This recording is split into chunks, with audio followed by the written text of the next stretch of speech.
안녕하세요. 저는 악질적인 며느리를 만나 난생 처음 누군가를 향해 강한 원망을 품어본 시엄마 되는 입장입니다. 과거와 달리 요즘 같은 세상엔 어른에게 손에 입고 사는 젊은이들이 줄어들고 있는 추세가 아닙니까? 당연히 부당한 대우를 받을 경우에 젊은이들이 으쌰으쌰 들고 일어날 용기가 있다는 건 손뼉 쳐주고 싶은 부분이에요. 그런 용기 있는 젊은이들 덕분에 사회가 계속 발전하고 자유로워진 거라고 생각합니다. 하지만 때와 장소를 모르거니와 늙은이라면 무조건 틀렸다고 생각해 태클을 거는 젊은이들은 요즘 사회의 분위기를 잘못 읽은 게 아닌가 싶어요. 제가 곧 나이 70을 바라보게 된 늙은이긴 해도 최대한 젊은이들 생각을 이해해 주려고 했고 간섭하지 않으려고 노력했는데 아무리 젊은이들이라 해도 사람 자체가 진작에 망가진 꼴이라면 제가 아무리 애써봤자 무용지물이더군요. 그럴수록 서로의 관계가 안 좋은 쪽으로 흘러갈 수밖에 없다는 걸 알았습니다. 반평생 이상을 살았음에도 나름대로 큰 고비 없이 살아왔는데 처음으로 제 심장이 나락으로 떨어지는 일을 겪었습니다. 그게 우리 아들 며느리 때문이라는 것이 무엇보다 가슴이 아프네요. 우리 며느리 얘기 한번 들어보고 가주시겠어요? 저와 남편한테는 정말 작고 소중한 아들이 하나 있습니다. 저는 현 남편과 재혼을 한 사이인데요. 제가 전 남편과 이혼을 한 이유는 난임 때문이었습니다. 그 시절에는 애 하나 제대로 낳지 못하면 소박 맞고 이혼당하는 게 흔한 시절이었어요. 그런 시대에서 저는 결혼 2년 차에 불임에 가까운 난임이라는 진단을 받고 말았고 시모의 구박과 남편의 방관을 못 이겨 1년 만에 시댁을 스스로 나오고 말았습니다. 사실은 쫓겨난 거나 마찬가지죠. 원치 않는 합의 이혼으로 이혼녀가 되어버렸으니까요. 그래도 제가 나름 성실하게 살았던 덕분인지 늦게나마 좋은 인연을 만나게 되었는데요. 다행히 착한 남편을 얻는 덕에 제 인생엔 결코 없을 줄 알았던 소중한 아기를 낳을 수 있었습니다. 제가 난임은 맞지만 시술을 통해 극적으로 얻게 된 아이라서 제겐 우리 아들이 처음이자 마지막인 자식이었고 흔쾌히 제 목숨을 내걸 수 있을 만큼 무척 소중한 존재입니다. 보통 그렇게 귀하게 얻은 자식이라면 과잉보호 방식으로 육아를 했겠다고 말씀들 하지만 저는 오히려 반대였어요. 둘도 없는 소중한 아이이기 때문에 우리 아들을 제 품에 가둬두기보단 원하는 대로 누리며 살도록 만들어주는 게 목표였습니다. 한편으론 당연히 부모로서 자식이 뭐라든 걱정되었죠. 저도 다른 부모들처럼 내 아이가 최고고 내 아이가 제일 잘나고 똑똑하다는 생각을 했고 계속 신경 써주고도 싶었고 학원을 2개, 3개 보내주고도 싶었어요. 하지만 오로지 우리 아들만 생각해서 그런 집착스러운 마음은 묻어두려고 노력했을 뿐입니다. 그건 남편 생각도 마찬가지였어요. 저와 남편은 어렵게 살아온 형편은 아니었습니다. 남편은 당시 이미 30대의 나이에 경양식 돈가스 집을 운영하고 있었어요.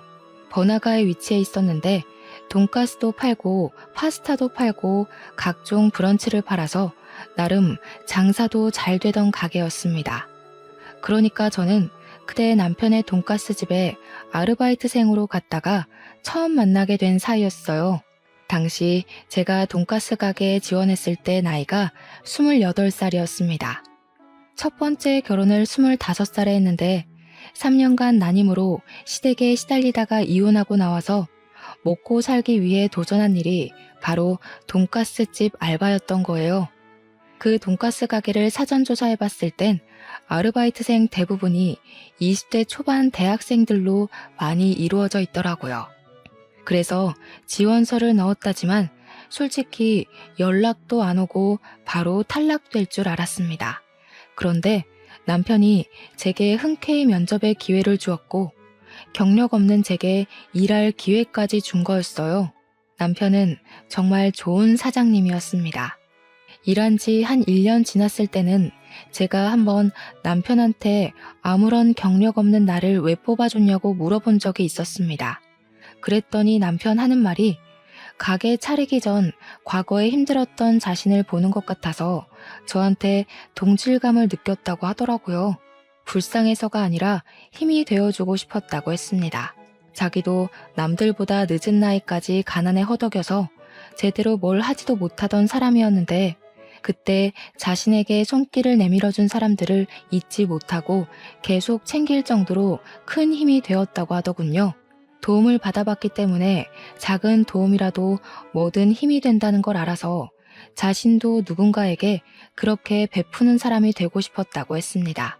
그런 남편의 마음이 정말 따뜻하게 와닿았어요.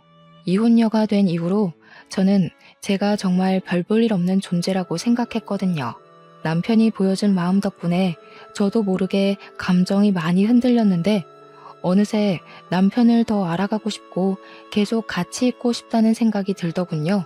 정말 감사하게도 남편이 먼저 제게 호감을 표현해주는 덕분에 저희는 진지한 만남을 가질 수 있게 되었고 그 인연이 오래되어 제가 31살이 되었을 때 남편과 결혼을 하게 되었습니다.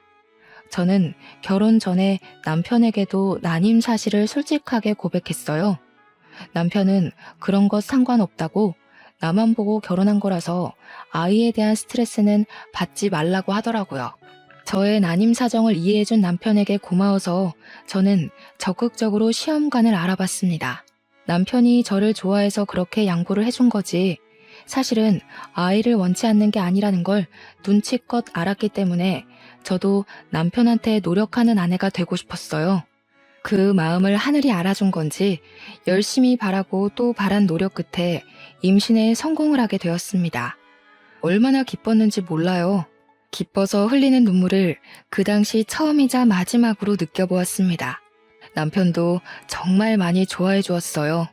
제게 고생했다고 앞으로는 자기가 뭐든 간에 다 해주겠다며 또 고마운 마음을 표현해 주는데 그 순간 제 주위에만 꽃이 흩날리는 것 같았습니다. 요즘이야 관리만 잘하면 40대에도 아이를 낳을 수 있잖아요. 그런데 그 시절엔 제 나이 30이면 많이 늦은 노산이었어요. 그럼에도 불구하고 저는 33살에 문제없이 아들을 낳는데 성공을 하였습니다. 아들의 존재는 저와 남편의 관계를 더욱 돈독하게 만들었습니다. 저와 남편은 같이 돈가스 가게를 장사하면서 손발 맞춰 아들을 정말 열심히 키웠어요. 아들이 하고 싶다는 거 웬만하면 다 해주며 키웠는데도 신기하게 아들은 오냐오냐 크지 않았습니다. 오히려 초등학교 때부터 반장을 쭉 해오더니 고등학교 때는 전교 회장까지 하는 저희는 아들 보는 것만으로도 이미 효도받고 있는 셈이라서 아들한테 별다르게 원하는 것이 없었거든요. 그런데 제 아들 입장은 저희와 또 달랐나 봅니다. 저희는 생각지도 못했던 기특한 점이 하나 있었는데요. 아들이 어느 날 그런 말을 하더라고요. 자기는 경영 공부를 해서 남편 가게를 프랜차이즈화 시키는 게 목표라고 말입니다. 그 말이 괜히 한 소리가 아니라는 걸 아들은 차차 증명해 보였어요. 학원 필요 없다고 해서 보내지도 않았는데 대단하게도 혼자 힘으로 명문대에 합격했고 대학 가서 열심히 공부하면서 이것저것 혼자 뭘 알아보더니 장학금까지 모으고 있었더라고요. 아들이 말해주기 전까진 저희는 정말 몰랐습니다. 그리고 아들은 대학교 졸업하자마자 대기업에 바로 입사했고 월급으로 5년 동안 알뜰살뜰 돈을 모아 작은 건물을 매매해 돈가스집 2호점을 차렸습니다. 준비되자마자 대기업은 바로 퇴사를 했죠. 모든 걸 스스로의 힘으로 다 끝내놓고 저희에게 알려준 아들의 고백에 대견함을 느꼈지만 한편으로는 걱정도 되었습니다. 사실 저는 아들이 좀 더 안정적인 직업을 가졌으면 했거든요. 자영업은 수입이 불규칙적이잖아요. 대기업까지 붙을 능력을 갖고 있는 아들이 굳이 어려운 길을 가려고 해서 마음이 좀 불편했습니다. 그래서 아들을 설득할까 싶었지만 아들이 어릴 때부터 워낙 자기 아빠의 가게를 좋아하기도 했고 항상 입버릇처럼 프랜차이즈화 시키고 싶었던 목표를 가지고 있었던 걸 아니까 끝내 아들의 아까운 재능이 무산되는 걸 막지는 못했습니다. 남편도 저더러 아들 하는 일에 괜히 끼어들 생각하지 말고 잠자코 지켜만 보라면서 멀리서 응원해주는 게 부모 할 일이라고 하더라고요. 남편은 아들이 원하는 목표를 위해 혼자 고군분투하여 출발 지점까지 왔다는 것만으로도 너무 기특해 죽겠대요. 생각해보니 맞는 것 같더라고요. 부모한테 미천을 도움받지도 않고 혼자서 2호점을 차린 거잖아요. 역시나 제 걱정이 무색하게 아들은 음식 장사에 엄청난 소질이 있었습니다. 손님 다루는 태도도 능숙했고 무엇보다 메뉴를 개발해서 남편과 의논하는 솜씨가 참 놀라운 리더십이라고 봤습니다. 괜히 학창 시절에 반장 회장을 한 아이가 아니더라고요. 제가 봐도 제 아들이 너무 멋있어 보였어요. 팔불출엄이라서 그런 거라고 생각하실 수 있지만 적어도 제 눈에는 1분 1초도 허투루 살지 않는 아들이 놀랍기만 했어요. 아들은 일주일에 수십 가지 메뉴를 연구했는데 저희더러 시식해보라고 여러 번 찾아왔었거든요. 신기하게 저희처럼 나이 든 사람 입에도 전혀 부담 없이 맛있더라고요. 요리에 센스도 있고 요식업에 성공하고자 열정이 가득 찬 아들을 보니 남편 말이 맞는다는 걸 깨달았습니다. 우리 아들은 원래부터 알아서 잘하는 사람인데 제가 또 괜히 걱정을 했던 거죠. 저는 그 뒤로 남편처럼 멀리서만 아들을 지켜보며 응원했습니다. 그렇게 새로운 신메뉴부터 인기 메뉴까지 선보이다 보니까 1호점보다 홀 크기가 훨씬 작은 2호점 매출이 더 많이 나오는 지경에 이르렀어요. 아들이 오로지 혼자 이뤄낸 성과물이라서 얼마나 자랑스러운지 모릅니다. 아들은 신메뉴의 보장을 확실히 본 뒤에 1호점에도 출시를 시켰고 1호점, 2호점 모두 매출 폭등의 기적을 일으켰습니다. 정말 대견하지 않습니까? 덕분에 남편은 그동안 찍어보지 못했던 매출까지 찍으면서 직원을 2명 더 구해야 하는 상황까지 왔어요. 저는 손님들에게 제 아들이 성공해서 부모 호강시켜준다고 엄청 자랑도 많이 했습니다. 우리 멋진 아들, 도무지 팔불출처럼 자랑하지 않고서는 못 베기겠더라고요. 아들이 이렇게만 지내주다가 좋은 사람한테 장가간다면 더없이 행복할 거라 생각했는데 아들이 장가를 가자마자 저는 제 인생 처음으로 낭떠러지 앞에 우뚝 서게 됩니다. 한 번도 속 썩인 적 없는 똘똘한 우리 아들한테서 정말 상상도 못할 큰 스트레스를 받은 적이 있었는데요. 정확히는 아들이 아니라 아들이 달고 온 혹 때문에 제가 뒤로 넘어갈 뻔한 일을 겪게 되었죠. 30대가 된 아들이 결혼할 여자라고 데려온 며느리는 당연히 첫 대면에선 문제가 없었습니다. 어머님 하면서 우리 아들처럼 사교성도 좋았고 젊은 사람같이 싱그럽게 애교도 곧잘 부렸어요. 딸 없는 서름을 그때 처음 느꼈을 정도로 며느리는 예쁜 짓을 많이 했습니다. 무엇보다 제가 며느리를 마음에 들어했던 건 며느리가 동물병원 간호사였기 때문이었어요. 저와 남편은 결혼을 하면서 귀한 아들을 얻기 전에 새 식구를 둘이나 들인 적이 있는데요. 누가 남편 가게 앞 전봇대에다가 버리고 간 유기견들입니다. 당시 작고 하얀 개가 2마리 있었는데 병원에 데려가서 물어보니 둘 다 3개월 정도 된 아이라고 하더군요. 저희 부부가 손수 건강검진까지 시켜줬는데 다행히 저희가 빨리 발견해주는 덕에 건강에는 문제가 없었습니다. 문제는 그 강아지들을 버리고 간 주인이었어요. 치료나 검사는 마쳤지만 이 강아지들을 다시 전봇대 앞에 데려다 놓을 수가 없겠더라고요. 주인 전화번호가 있는 것도 아니었고요. 제가 차마 강아지들을 떠나지 못하고 있으니 고맙게도 남편이 먼저 저한테 키워보자고 제안을 먼저 해주었어요. 강아지들을 저희가 키우기로 한 이유는 저 때문이기도 하지만 제가 그날 남편에게 가게에서 프로포즈를 받은 날이기도 했거든요. 같이 마감하고 집에 가려던 차에 개들을 발견했기 때문에 뭔가 특별한 날에 주어진 선물 같은 존재라고 느꼈습니다. 그때만 해도 제가 난임이라서 애를 못 낳을 줄 알았거든요. 그래서 강아지들을 우리 자식들로 생각하며 키우기로 한 거였어요. 그런데 그 후로 기적처럼 아들이 태어났고 아들도 강아지들이랑 남매처럼 정말 잘 지냈습니다. 나이가 들어 무지개 다리를 건넌 개들이 낳은 새끼가 있었는데 며느리가 들어왔을 때는 그때 그 새끼들이 성견이 되어 있던 상태였어요. 며느리가 동물병원 간호사라니까 괜히 우리 강아지와 잘 맞을 것 같고 좋은 식구가 되어줄 것 같다는 생각이 들더라고요. 아들이 여자 보는 눈까지 좋아서 이렇게 동물의 진심인 며느리까지 들어왔구나 싶었습니다. 모든 세상이 제 편에 서서 저를 응원해준다고 생각했어요. 지금 돌아보면 참 1차원적인 마음이었던 거죠. 너무 안일했어요. 아들이 결혼하고 신혼여행 다녀온 뒤 아들과 며느리가 저희 집에서 하룻밤 자게 되었는데요. 모두가 각자 잠자리에 든 새벽, 거실 밖에서 개들이 자꾸 짖는 소리가 들리는 겁니다. 남편은 골아떨어져서 몰랐는데 저는 원래 잠기가 예민해서 방음 잘 되는 방이라도 애들 소리를 잘 듣곤 했습니다. 평소 불 다 꺼진 새벽에는 개들이 짖지 않는데 무슨 일인가 싶어 슬쩍 나가봤거든요. 그런데 의외로 며느리 목소리가 같이 들리더라고요. 이 개놈 자식들이 가만 안 있어? 아, 침 흘리는 것 좀 봐. 더럽게 어딜 가까이 오려고. 주워온 개들이 낳은 새끼들이래. 접종이나 제대로 했는지 모르겠다. 아이씨, 저리 안 가? 며느리는 우리 개들을 발로 쭉 밀어내며 누군가랑 통화하고 있었습니다. 결혼 인사 왔을 때만 해도 우리 개들을 사랑스러운 눈으로 봐주던 며느리가 저희 애들을 개만도 못한 취급하는 걸 보고 충격 먹었어요. 제가 용화시켜 사연을 쓴 거지 실제 며느리 행실은 감히 누구한테 일러주기 무서울 정도로 과격했습니다. 그날 본 며느리는 제가 알던 며느리와 완전히 다른 분위기였어요.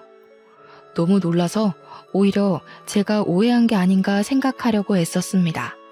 그래서 아무한테도 말하지 않고 저만 수시로 고민하면서 밤을 새웠어요. 다음날 아침 돼서 다시 보게 된 며느리는 제가 알던 며느리처럼 개들한테 상냥한 간호사더라고요. 그만 신혼집으로 돌아간다고 나서면서도 개들이랑 헤어지는 걸 아쉬워하며 떠났습니다. 그 이후로 이틀이 지났는데도 마음 한구석에 찝찝한 마음이 사라지지 않더라고요. 제가 한번 신경이 쓰이면 그 부분이 해결될 때까지 고심을 길게 하는 편이라서 결국엔 제가 직접 아들 가게에 방문을 했다가 아들한테 슬쩍 물어본 적이 있었어요. 새아기에 대해서 궁금한 게 있어 찾아왔다. 네가 분명 새아기 만날 때 우리 집에 개 키운다고 얘기를 했다 했지? 그때 정말 강아지 좋아한다고 말을 했었니? 당연하지. 개 싫어하는 사람이 동물병원 간호사를 했겠어? 개나 고양이 가리지 않고 환장하는 애야. 근데 갑자기 왜 그런 걸 물어? 정말 그것 때문에 여기까지 찾아온 거야? 아, 그러니? 아니다. 내가 아무래도 착각했나 봐.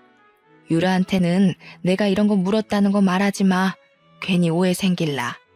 그때만 해도 저는 제가 역시 착각한 거라고 생각했습니다.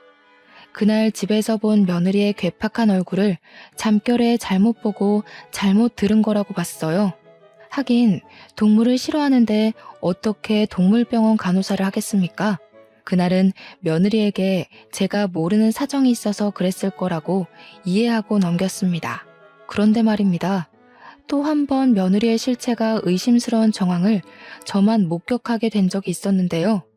제가 남편이랑 같이 출근했다가 근무하던 중간에 집에 볼 일이 있어서 혼자 집에 잠깐 돌아간 적이 있었거든요. 근데 신발장에 모르는 신발이 널브러져 있더라고요. 마치 어린아이가 마구잡이로 벗어놓은 것처럼 구부러져 있듯 놓여 있었습니다. 우리 아들 신발이라기엔 작은 것 보니 며느리의 것 같았어요.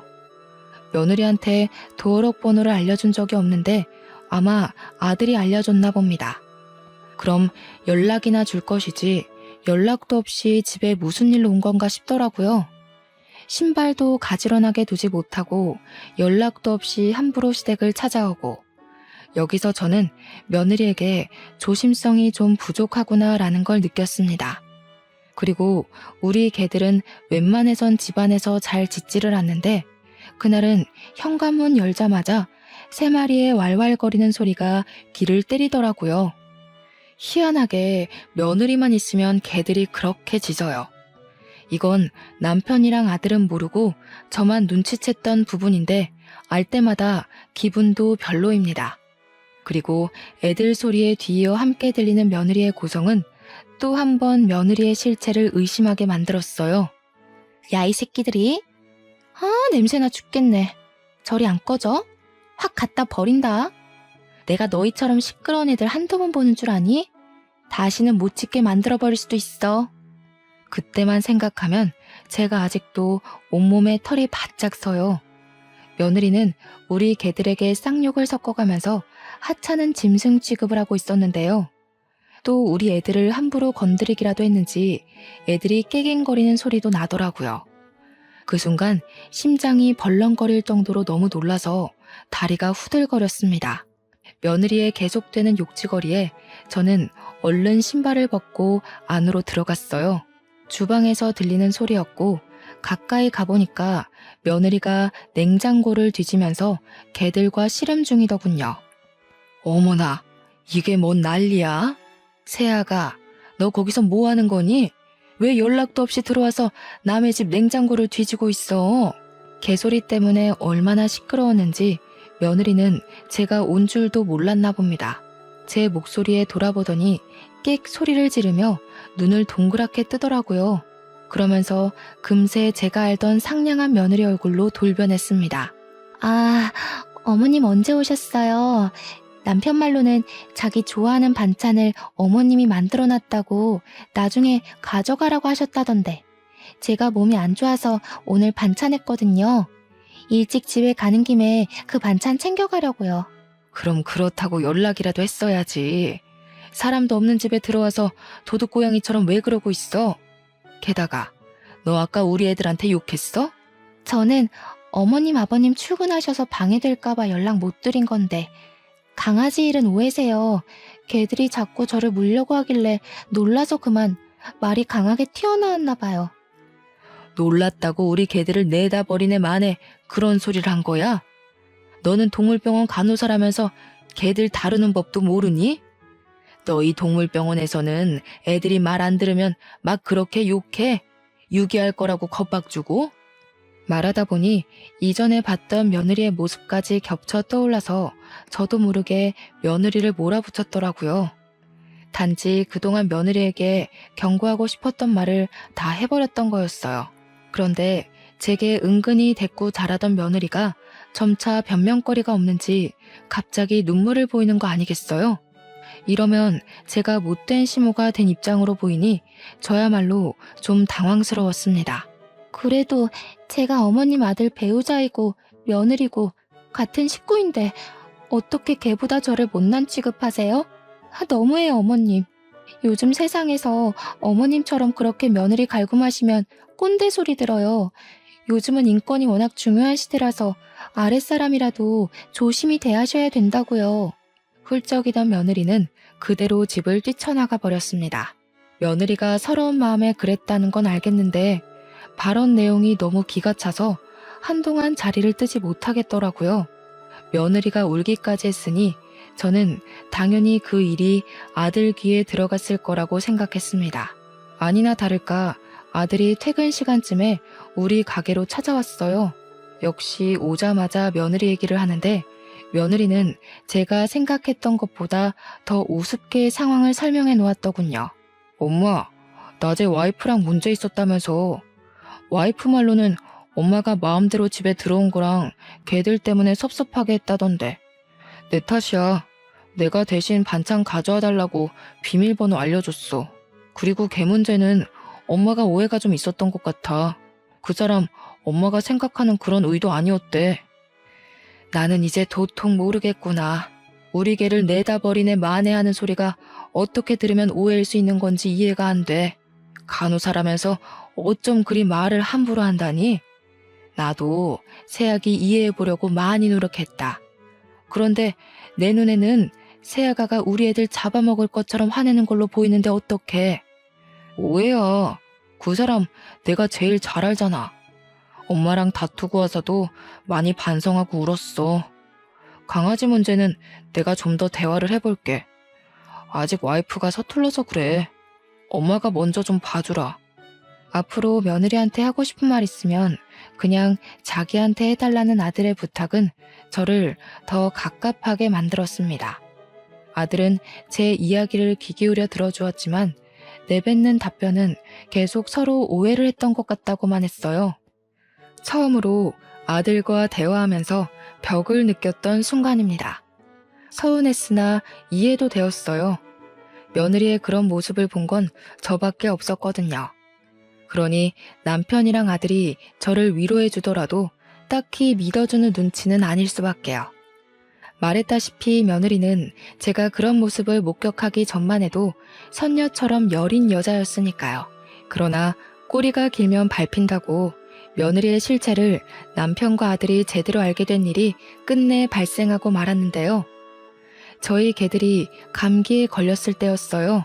폐렴 검사를 해봐야 될 것 같아서 아들 제안으로 며느리 병원에 맡긴 적이 있었습니다. 솔직히 저는 며느리 병원에 맡기는 것이 탐탁치 않았지만 아들이 직접 개들을 데려간 거라 어쩔 수가 없었어요. 아들은 며느리한테 개를 맡기고 바로 출근을 했고 며느리가 퇴근할 때 아들이 태우러 가서 같이 우리 집에 넣어주기로 약속이 되었습니다. 며느리 혼자만 저희 애들을 본다고 했다면 제가 끝까지 만류를 했겠지만 며느리 병원에는 보는 눈이 많기도 했고 또 아들이 일을 마치면 같이 개들이랑 있을 거잖아요. 그래서 못 믿어온 마음을 애써 숨기고 보내준 겁니다.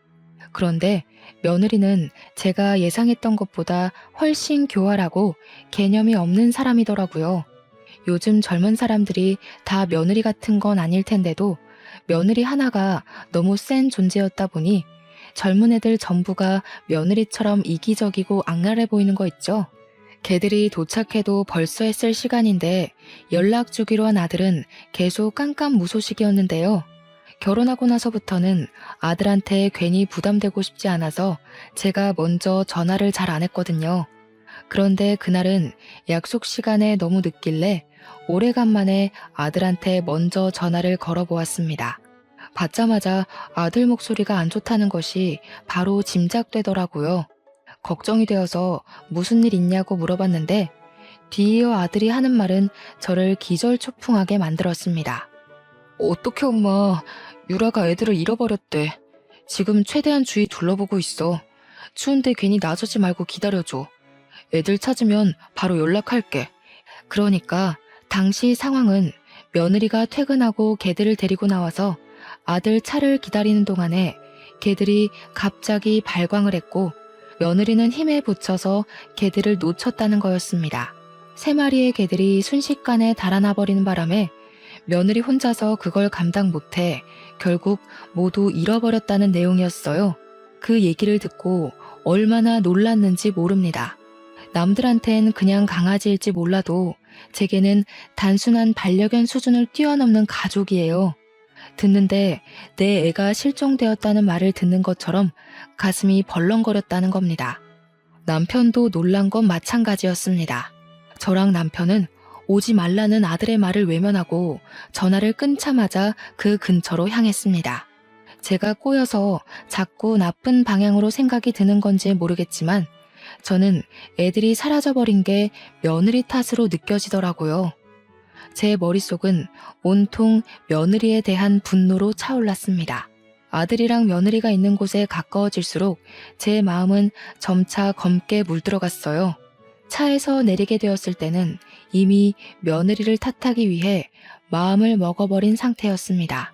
그래서 며느리가 보이자마자 쫓아가 며느리의 멱살을 잡고 흔들었어요. 이 천벌 받을 년, 너 일부러 그랬지. 내 새끼들 못되게 구워 삶더니 일부러 버린 거지? 내가 언젠간 너 사고 낼 줄 알았다. 그래도 그동안은 너를 이해해보려고 해서 눈 감아줬거늘. 기어이 네가 이런 식으로 나와? 그럼 나도 더 이상 넘어가줄 필요가 없지. 왜 이러세요, 어머님? 제가 무슨 일부러 했다고 그러세요? 3마리가 동시에 발악을 하는데 제가 혼자서 무슨 수로 개들을 다 붙잡아두냐고요. 어머님 저번부터 자꾸 절 이상하게 오해하시는데 계속 이러시면 저 진짜 화낼 수밖에 없어요. 내가 오해를 한 건지 아니면 맞게 본 건지 그건 네 말만 들어선 모를 일이지. 만약 내가 정말 오해를 한 거라면 난 네 앞에서 무릎 꿇고 머리도 조아릴 수 있다. 그러는 넌 나만큼 떳떳하게 네 말에 책임질 수 있니? 왜? 연기한 게 너무 많아서 막상 내가 이렇게까지 나오니까 겁이 나? 저는 재혼을 하고 나서부턴 화라곤 내본 적이 없는 사람입니다. 그건 남편이랑 아들도 아는 사실이에요. 저더러 항상 힘나는 비타민 같은 존재, 잔잔한 안개꽃 같은 존재라고 칭찬을 했었으니까요. 그런 제가 목청 높여서 며느리를 다그치자 남편과 아들이 많이 놀란 듯 했습니다. 황급히 저를 말리며 진정시켰어요. 그 와중에 며느리는 제 엄포에 당황해서 아들 뒤에 숨고 난리를 부리더군요. 억지로 짜낸 눈물을 그렁그렁 매달고서 말입니다. 일단 애들 찾는 게 먼저라는 남편 말에 저는 뒤늦게 정신을 붙들고 주위를 샅샅이 뒤졌습니다. 아이들 이름을 부르며 지나가는 사람 붙잡고 물으며 사방팔방을 돌아다녔어요. 워낙 정신 빠져 있었던지라 저는 제가 울고 있는지도 몰랐습니다.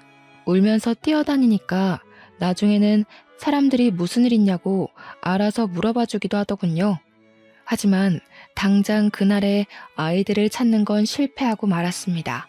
너무 절망적이었지만 주저앉아만 있는다면 아이들 찾을 기회는 영영 사라질 테니 저는 정신 똑바로 차리고 매일매일 방도를 찾았죠.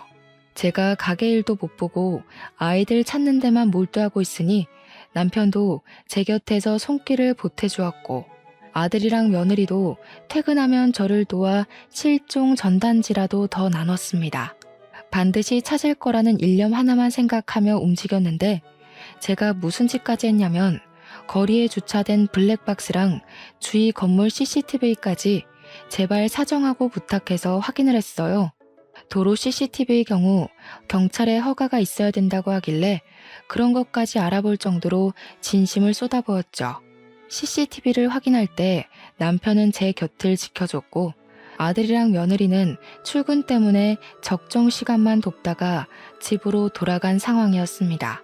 그렇게 확인한 CCTV 자료에서 저는 며느리 실체에 대한 확신을 얻은 셈이었고 남편은 생소한 며느리 모습에 굉장히 충격을 받았어요.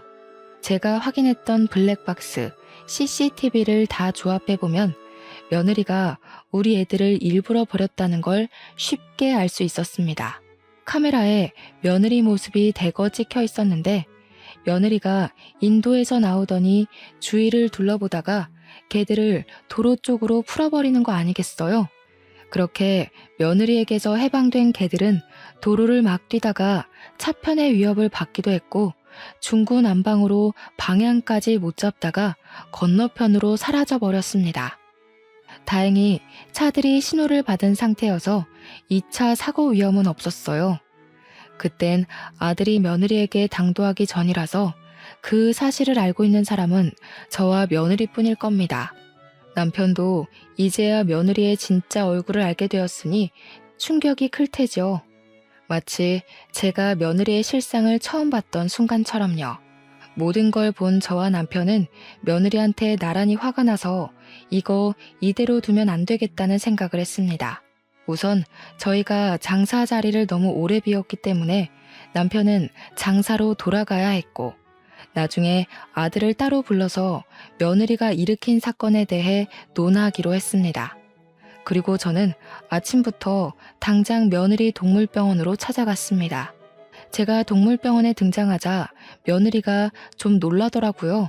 그러더니 금세 저를 걱정하는 얼굴로 잠 좀 주무셨냐고 묻는 겁니다. 저는 거기다 대고 바로 귀싸대기를 날렸습니다. 사람들 눈도 신경 쓰지 않고 말입니다. 개만도 못한 년. 네 편 안 들고 개들 편 들어서 섭섭하다고 했니? 어떻게 너를 개보다 못한 취급하냐고 했어? 몰라서 물어? 네가 그런 취급밖에 못 받은 건 애초에 네가 개만도 못한 년이기 때문이야. 주워온 개라고 세균 취급하는 네가 어떻게 동물병원 간호사가 됐는지 모르겠네. 여기 직원들이랑 보호자들은 아니? 네가 지난밤에 우리 애들 유기시켰다는 거? 당시 시간이 아침이었던지라 방문자가 많았고 직원들도 다들 모여있던 차였는데 제 말을 듣고 모두가 놀라서 며느리에게 시선을 던졌어요. 당황한 며느리는 얼굴이 시뻘개져서 저를 어떻게든 끌고 나가려고 했습니다. 저는 그런 며느리를 밀치고 원장이라는 사람을 찾기 위해 이리저리 돌아다녔죠. 그리곤 원장실 한 곳을 들어가 의사 선생님한테 다짜고짜 CCTV를 보여주었습니다. 선생님, 여기 이 아가씨가 안고 있는 강아지 3마리를 어떻게 하는 걸로 보이세요? 놓친 게 아니라 일부러 놓은 걸로 보이지 않나요? 이 강아지들 기억나시죠? 우리 며느리 믿고 여기 병원에서 치료받은 애들인데요. 의사 선생님은 당연히 우리 애들을 알아보았고 그 강아지들이 며느리 시댁되는 집안의 강아지라는 것까지 기억하고 있었습니다. 그리고 의사 선생님도 화면 속의 아가씨가 우리 며느리라는 걸 바로 눈치채더라고요. 어째서 아이들을 유기한 거냐고 저한테 묻길래 저는 제가 알고 있는 며느리의 실체를 낱낱이 밝히며 증거 영상까지 모두 보여주었어요. 그러면서 이렇게 몰상식한 인간을 직원으로 쓰지 말고 당장 해고하라고 했습니다. 해고 안 하면 이 영상을 동물병원 이름을 달고 인터넷에 올릴 수도 있다고 했더니 자기 개인 병원 명의를 실추시킬 수 없던 수의사가 알겠다고 약속을 해주더군요. 의사 선생님이 시켜서 못 들어오고 있던 며느리는 제가 원장실을 나서자마자 저를 잡아 끌고 탕비실 같은 데로 데려갔습니다. 주위에서 말리려고 했는데 며느리가 악을 지르는 바람에 다들 식겁해서 어쩌지 못했죠. 며느리가 드디어 본 얼굴을 숨기지 않기로 작정했는지 제가 시어머니라는 것도 잊고서 호통을 쳤습니다. 남의 직장까지 와서 대체 무슨 행패예요? 그래요. 내가 그 녀석들 좀 풀어줬어요. 걔들 때문에 남편이 나랑 아이 가질 생각을 안 하잖아요. 남편이 계속 걔들 노견이라고 살아있을 때 추억 많이 만들어야 된다면서 개소리만 하길래 답답해서 그랬어요. 못된 것. 내 아들이 너 이런 애인 줄 알면 상종도 안 할 거다. 어디서 이런 짐승만도 못한 사람이 우리 집에 들어와서 앞길을 틀어막아. 우리 애들이 너만 보면 짖던 것도 다 이유가 있었던 거야. 네가 보통 애가 아니라는 걸 알고서 그렇게 표현을 해댔던 거였어. 아, 지겨워. 자꾸 내 새끼 우리 자식 하면서 의미 부여하시는데 그래봤자 걔는 걔예요. 그것들은 사람보다 못한 것들 맞는다고요. 저 동물병원 간호사인 거 잊으셨어요? 그런데 의미 넣는 어머님이야말로 정신병 있는 겁니다. 병원 가보세요. 너 말 잘했다. 네가 이렇게 나와주길 바라고 내가 소형 카메라를 산 거야. 고소당할 준비나 하거라. 세상 무서운 줄 모르고 어디서 그런 상식 없는 행동을 해? 네가 저지른 행실 내가 아주 단단히 떠벌려 줄 테니까 각오해라. 제가 가방을 단단히 챙겨 들고 탕비실을 나가는데 며느리가 당황해 있다가 뒤늦게 어머님 소리를 지르며 튀어나왔습니다. 그리고는 주위 사람 시선은 안중에 없는지 제 가방만 잡고 늘어지더군요. 제가 무게의 중심이 휘청거려 고꾸라지자 지켜보던 직원들이랑 보호자들이 다 같이 나서서 도와주었습니다. 의사 선생님 2명까지 나와서는 저를 부축해주면서 며느리를 향해 무슨 짓이냐고 혼쭐을 내었어요. 남들이 뭐라고 하든가 말든가 며느리는 미친 듯이 제 가방만 뒤지면서 내용물을 다 쏟아냈고 수영 카메라 어딨냐고 소리치기만 했습니다. 내가 정말 너를 볼 때마다 심장이 두근거린 이유가 다 있었네. 카메라 같은 건 없다. 그런데 이제 그게 무슨 소용이니? 이미 너의 그 추악한 실체를 본 사람들이 이렇게 많아졌어. 여기 모든 사람들의 눈과 기억을 가리지 않는 이상 더는 못 숨긴다. 며느리가 제 말을 듣고 정신을 차렸을 땐 이미 사람들한테 경멸의 시선을 받고 있을 때였습니다. 의사 선생님들은 그 자리에서 며느리에게 해고 통보를 하였고 보호자들은 대놓고 며느리를 욕하면서 며느리 담당으로 된 보호자들은 당장 관리 선생님 바꿔달라고 원성이 많았습니다. 그리고 남편이 아들을 불러서 얘기를 했는지 아들 또한 며느리 실체를 알고 충격을 많이 받았고 집에서 며느리랑 둘이 대판 싸운 걸로 알고 있어요. 결국 이혼을 받아들이지 못하는 며느리를 대상으로 아들은 소송을 시작했고, 똑똑한 아들은 며느리의 행실이 담긴 영상들을 정리해서 변호사에게 제출을 했습니다. 개중에는 동물보호법에 위반된 행동도 있어서 며느리에게 내려질 처벌은 위자료 외에 수백만 원의 벌금이 보태어질 예정이라고 하네요. 무슨 난리인지도 모를 판이 벌어지고 난 후 우리 집 개들을 찾을 수 있었는데 다행히도 다른 동물병원에서 보호를 해주고 있었더라고요. 마지막으로 본 날보다 조금 꼬질꼬질해졌지만 정말 무사하고 건강하게 발견돼서 얼마나 다행이었는지 모릅니다. 착실하게도 셋이서 같이 붙어 다녔나 봐요. 병원에서도 처음 발견했을 때 3마리 같이 있었다고 하더라고요. 그 뒤로 며느리가 울고불고 자신을 질책하며 아들을 붙잡았지만 아들은 며느리만 보면 가족 같은 반려견들이 유기되었던 악몽이 떠올라 괴로워했습니다. 그래서 자꾸만 집 앞에 찾아오는 며느리에게 쌍욕까지 하면서 완전 절연을 해버렸어요. 무슨 용기인지 모르겠으나 우리 아들한테 안 통하니까 이 애가 저한테까지 매달리기 시작하는 거 있죠. 어머님, 제가 잘못했어요. 어머님이 저보다 개들을 더 예뻐하는 것 같아서 질투나서 그랬던 거예요. 제가 정말 실수했어요. 한 번만 용서해 주세요. 저희 아빠 엄청 보수적이라서 저 이혼당한 거 알면 진짜 큰일 나요. 너는 내가 아주 만만한가 보구나. 들키면 눈 감아주고 빌면 넘어가주고 하니까 나를 아주 쉽게 봤나 본데. 잘못에 대한 대가를 받아야 다신 헛짓거리 안 하지 않겠니? 가서 너희 부모한테 다시 교육받고 똑바로 살거라. 며느리를 그렇게 쫓아보내버렸더니 저희 가정은 기다렸다는 듯 바로 평화가 찾아왔습니다. 그리고 아들은 제게 그동안 믿어주지 않아서 죄송하다고 사과를 했어요. 남편도 저더러 혼자 며느리 실체를 눈감아주고 있느라 버거웠겠다면서 미안하다고 하더군요. 저는 애초부터 아들과 남편을 원망하진 않았습니다. 제 말을 못 믿어줄 때 약간 서운한 건 있었지만 둘의 반응을 제가 이해 못하는 것도 아니었으니까요. 며느리가 정상적이기만 했어도 저는 아들네 부부에 터치하는 일은 없었을 겁니다. 하지만 파렴치한 며느리라면 제가 어찌 무시만 하고 있을 수 있겠나요?